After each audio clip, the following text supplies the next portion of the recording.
하나님께서 모세에게 자신을 나타내시고 하나님께서 모세에게 자신을 나타내시고 모세를 이스라엘 백성을 구원하는 그 인도자로 하나님께서 삼으셨는데 모세가 하나님께 자신이 그것을 할 수 있는 그 능력이 없는 그 사람으로 얘기하죠. 그때 주님께서 함께 하신다는 그 약속을 해 주셨죠. 그래서 그 하나님의 그 이름이 뭐냐고 모세가 물었을 때 하나님께서는 스스로 있는 자다 이렇게 말씀하셨는데 그 스스로 있는 자라는 표현은 그 표현은 좀 해석이 그 뜻이 좀 맞지가 않아요. 그 하나님은 그 함께 하시는 하나님 그것에 가깝고 그리고 어떤 학자들은 하나님은 이전에도 계셨고 지금도 계시고 앞으로도 계실 하나님 그렇게 말씀하시는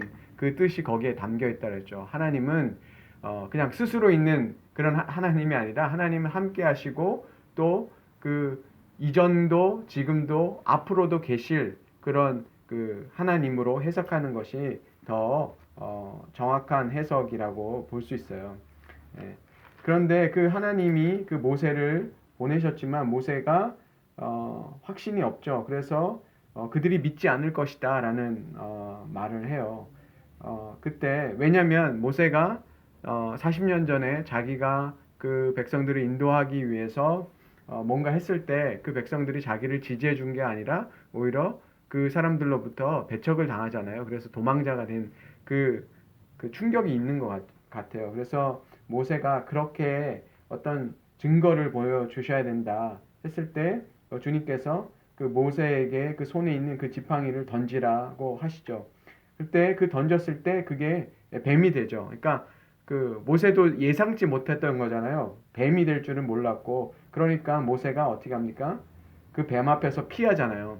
자기도 예상하지 않은 어떤 그런 일이 있었으니까 그 뱀으로 변해서 그런데 하나님께서 그 뱀의 꼬리를 잡으라고 했을 때 그게 다시 지팡이가 된 거죠. 그러니까 이 뱀이라는 게 사실 성경에서 상징할 때가 뱀이 사탄을 나타낼 때 그렇죠. 창세기에도 그 속일 때 그 뱀의 모습으로 나타났고 그 성경에서 그 뱀은 늘 어떤 사단을 상징하는 그런 동물로 나타나죠.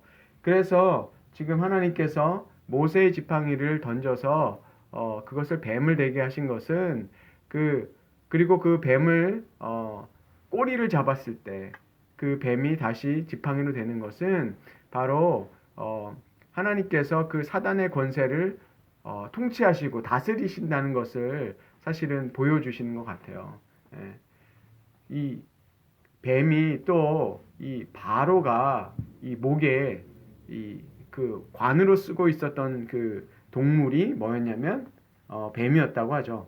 그 파라오 그 이집트의 그 바로가 그 뱀 모양의 그 금속으로 된 그 장식을 해서 그것을 머리에 둘렀다고 하죠. 그러니까 사실은 어떤 이집트의 그 왕권을 상징하는 것도 사실은 그 뱀이었어요. 그러니까 그 뱀을 잡는다는 것, 그것은 하나님께서 그 바로의 그 권력을 하나님께서 그 권력도 하나님께서 통제하시고 다스리신다는 그런 것을 상징하고 있다고 볼 수 있어요.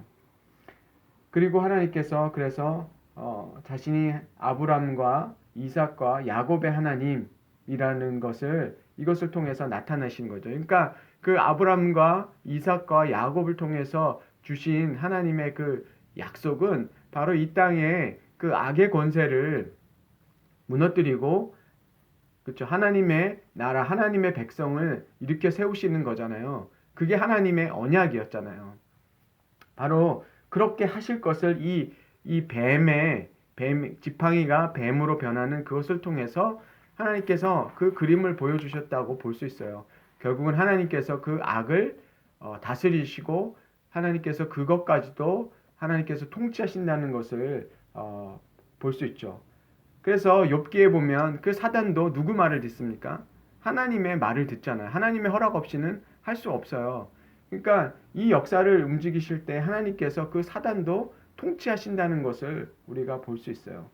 그 다음에 6절에서는 손을 집어넣어 보라고 그러죠. 품에 넣었더니 그 다음에 넣었다 빼보니까 나병이 생겼죠. 그러니까 나병이라는 게 성경에 어떤 저주받은 하나님의 심판의 어떤 표정으로 나타나는 거잖아요.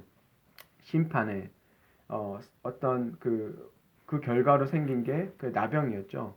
예.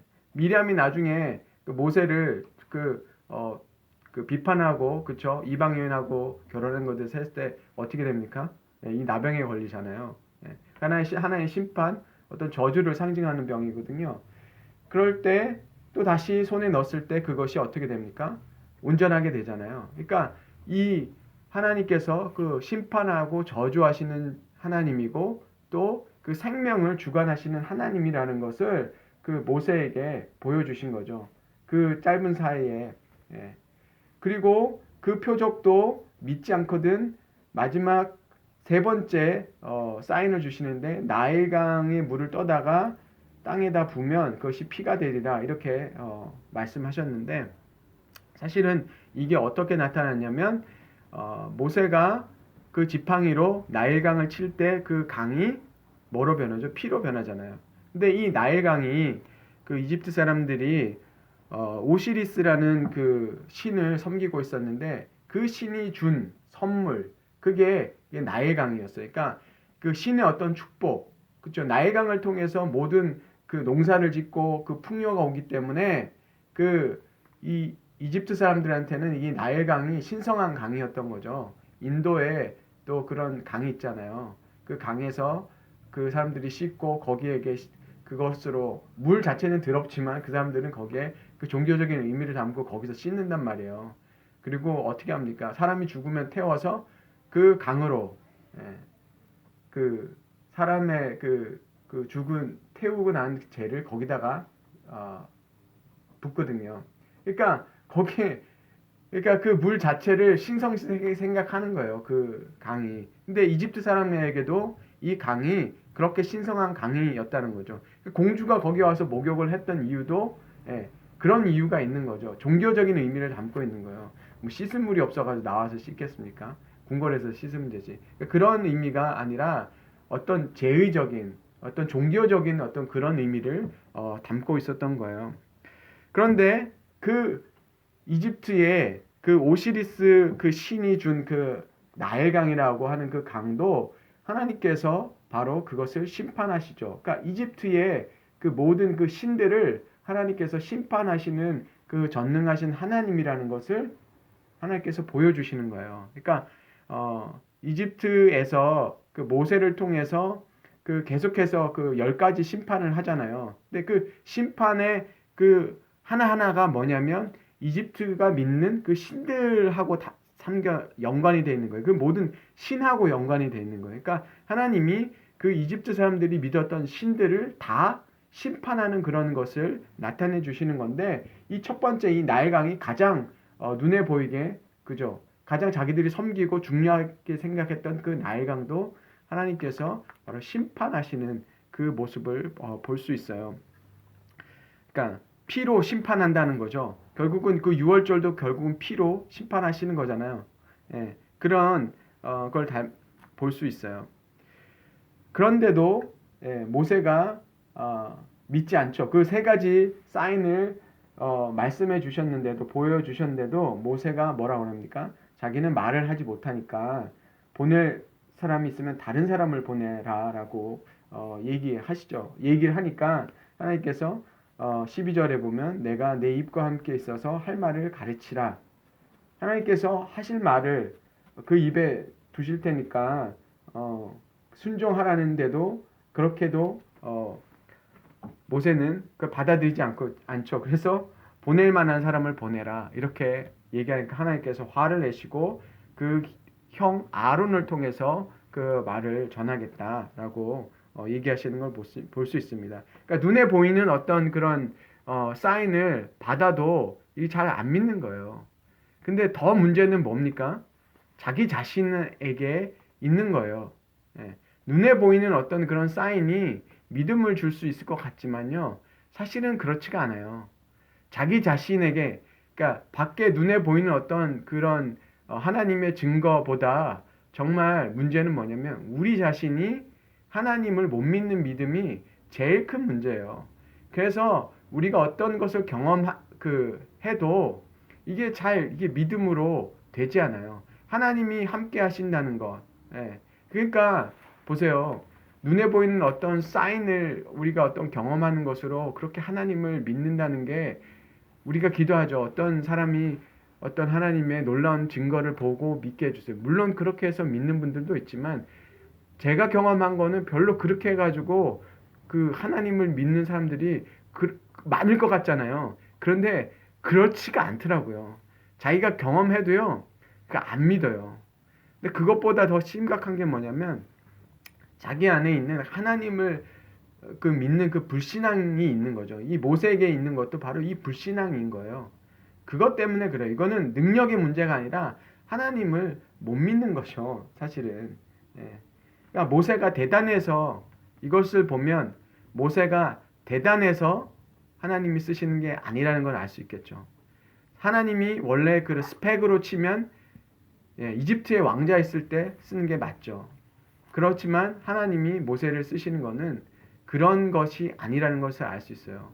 오히려 모세가 모든 것을 그쵸 이집트의 모든 것을 다 알고 있지만 40년이 지나면 다 잊어먹잖아요.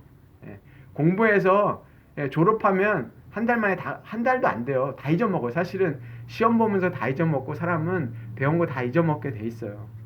그런데 이렇게 모세 보면 정말 이제 아무것도 없다라는 생각이 들잖아요. 아, 진짜 모세가 이렇게 얘기하는 게 거짓말을 하는 게 아니라 진짜 모세가 자기가 생각해도 이제 남은 게 없는 거예요. 자기가 하게도 능력이란 능력도 하나도 없고 이제 가진 것도 없는 이 중에 있다라는 것을 알 수 있어요. 그렇지만 반증은 뭐예요? 이런 모세를 하나님이 쓰셨다라는 거죠. 아무 능력도 없고 아무 자신감도 없고 내놓을 것도 없고 그죠? 이제 정말 말라 비틀어진 그 가시덤불 같은 그 모세를 하나님께서 쓰신다는 것을 우리가 생각해 봤으면 좋겠어요. 그런데 하나님께서 이 모세를 격려하시면서 준 어떤 그 사인이 있었잖아요. 표적. 하나님이 보내셨다는 것을 표적을 뭘로 보내시냐면 사실은 모세가 가지고 있는 그 막대기. 그 목자로서 이 막대기가 뭐 지팡이로 힘들 때 기대기도 하고 또 야수가 왔을 때 그 막대기로 싸우잖아요. 목동들이. 그 막대기란 말이에요. 아마 이게 얼마 동안 가지고 있었을지 모르겠지만 아마 꽤 오랜 시간 아마 40년 목자하면서 썼던 막대기일 수도 있고 아마 그 막대기를 통해서 하나님께서 하나님의 그 능력을 나타내 주셨잖아요. 그리고 모세가 백성을 인도할 때 바로 이 막대기를 통해서 하나님께서 일을 하시거든요. 능력을 보여주시거든요. 근데 하나님이 어떤 사인을 보여주시는 걸 보면 그 막대기 손에 들은 거 그리고 손을 통해서 그 사인을 보여주시잖아요. 그것은 하나님께서 이 모세가 늘 가까이 하는 거 막대기는 제일 가까이 하고 매일 들고 있는 거잖아요. 그것을 통해서 그리고 손은 뭐예요? 하나님께서 늘 그 손을 바라볼 때 하나님의 능력을 생각하라고 하시는 것 같아요. 가장 늘 들고 있는 그 막대기 그리고 손. 모세가 그랬잖아요. 자기 자신을 볼 때 나그네라고. 나그네 하면 뭡니까? 우리 인생 빈손이잖아요. 사실은. 모세가 하나님 앞에 빈손으로 나온 거잖아요. 저 아무것도 없어요. 말도 못합니다. 그러니까 사람이 하다 없으면 뭘로 삽니까? 말빨로 살잖아요. 거짓말 사기쳐서 살고 아무것도 없는 사람들은 그게 가면 뭘로 합니까? 있는 게 말하는 것밖에 없으니까 말로 먹고 살잖아요. 사실은. 그런데 그 말하는 말주변도 없다는 거예요. 그거 얼마나 쉬운 겁니까? 들은 대로 가서 전해야 되는데 그것도 못하겠다고 지금 모세가 있는 거예요. 그런 모세를 하나님께서 쓰시는 것을 보게 됩니다. 그래서 하나님께서 우리에게 하나님이 함께 하시는 것을 우리가 훈련한다고 그랬잖아요. 늘 하나님이 우리를 이 땅에서 훈련하시는 것은 뭐냐면 우리가 하나님께 피하는 훈련을 하는 거잖아요. 하나님이 우리의 그 피난처 되시고 우리와 함께 하시다는 것, 그것을 기억하는 게 우리 인생이라고 그랬잖아요. 뭐 이렇게 거창하게 말할 것도 없고요. 우리는 늘 하나님 앞에 나가는 그 훈련을 하는 거죠. 예. 위기 때는 더더욱 그렇고 우리가 이 세상에서 삶을 마지막으로 할 때 그 피난처가 그 주님이라는 것만 사실은 기억해도 돼요. 그런 삶을 사는데 하나님은 우리에게 우리가 늘 그 우리의 삶 속에서 하나님을 기억하기를 원하시는 거죠. 하나님이 우리를 선택하셨고 우리에게 찾아오셨다라는 그 증거가 바로 거기에 있는 것 같아요. 우리 일상에서 그러니까 다른 뭐 큰 기적을 경험하려고 그러지 말고 우리의 일상에서 정말 주님을 만나는 게 정말 필요합니다. 바로 일상에서 사실 주님이 우리를 만나주시는 것이거든요. 그것이 바로 우리의 믿음을 성장하게 하고 믿음을 단단하게 하는 것이 우리의 일상에 있다는 것을 생각해 봤으면 좋겠어요. 정말 우리는 빈손인데 그 빈손에 우리가 그 빈손으로 주님 앞에 기도하는 것이죠. 그래서 사실은 이렇게 유대인들 기도할 때 손을 벌리고 눈을 뜨고 하늘을 바라보면서 기도하잖아요. 저는 참 그 기도가 저는 뭐 손 모아서 기도하기도 하지만 정말 하나님 앞에 이 손을 펴서 하나님께 기도하는 그 모습이 오히려 우리가 아무것도 없다라는 거, 아무 능력이 없다라는 것을 하나님 앞에 시인하는 어떤 그런 모습 같이 보여져요. 그래서 그 빈손이지만 거기에 하나님께서 일하시는 거죠. 우리 기도 속에서 하나님께서 그 응답하시는 것을 우리가 경험하고 그런 삶을 일상에서 우리가 정말 하나님을 경험했으면 좋겠어요. 더더군다나 지금 같은 코로나 상황에서는 우리가 사람을 만날 수 없고 어떤 뭔가 일을 많이 하면서 이렇게 할 수 없잖아요. 그러면 우리가 주님을 만나는 것은 정말 우리의 그 일상에서 나의 일상에서 하나님을 만나는 그것이 사실 우리의 전부가 될 거예요. 아마 많은 분들이 정말 일하는 것 빼고는 뭐 사람을 만날 일도 없고 그렇잖아요. 뭔가 큰 일을 다른 것을 할 수도 없고 전도도 할 수 없고 할 수 없지만 우리가 하나님을 만날 수 있는 것은 바로 우리가 이 하나님의 말씀이다라는 거 우리가 기억했으면 좋겠습니다. 소년 다윗이 골리앗을 싸울 때 그게 어디서 나왔습니까? 사무엘 상에 보면 17장 34절 37절로 보면 다윗이 골리앗과 싸울 수 있는 그 담력 그게 뭐가 나왔어요? 다윗이 이렇게 얘기해요. 소년 다윗이 내가 야수들이 나타났을 때 내가 걔들하고 싸워봤을 때 내가 안다. 걔들하고 싸웠을 때 하나님이 나를 그 야수의 손에서 건져주셨는데 저 골리앗도 내가 보기에는 저 야수랑 다를 거 없다.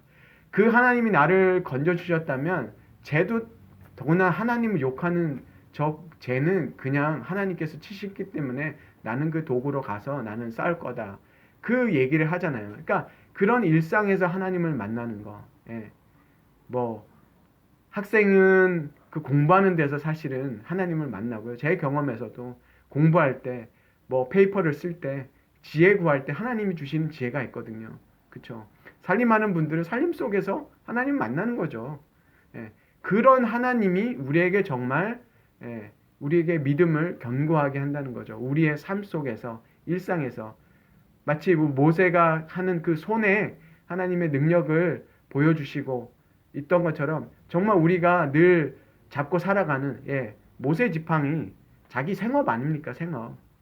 그 생업 속에서 하나님이 우리에게 하나님의 능력을 나타내 주시기를 원하신다는 거죠. 우리가 정말 하나님을 경험하는 것은 우리가 살아가는 그 생업 속에서 하나님이 나타내 주시는 거죠. 뭐 딴 데서 찾을 게 아니라 바로 그 생업 속에서 하나님은 우리를 만나 주시고 정말 우리에게 하나님을 나타내 주시기를 기뻐하신다는 것을 우리가 믿고 정말 우리 일상에서 주님을 만나는 그런 축복이 있기를 축원합니다.